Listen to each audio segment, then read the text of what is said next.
Türkmenistan Devlet Başkanı, Devlet Acil Durum Komisyonu'nun 2022 yılı çalışma planını onayladı. Türkmenistan Devlet Acil Durum Komisyonu'nun 2022 yılı çalışma planı, Cumhurbaşkanı Gurbanguly Berdimuhamedov tarafından onaylandı. Türkmen Televizyonu'nun Vatan Haber programında yer alan habere göre, Devlet Başkanı bugün Bakanlar Kurulu toplantısında ilgili kararı imzaladı.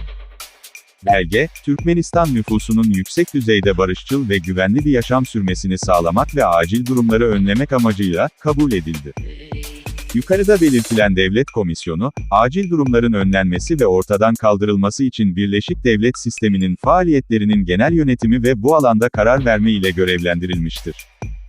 Acil durum riskinin mümkün olan en fazla azaltılmasının yanı sıra hayat kurtarmak ve insanların sağlığını korumak, miktarı azaltmak için bir dizi önlemin önceden uygulanmasıyla ilgili konuların ilgi odağında tutulması gerekiyor.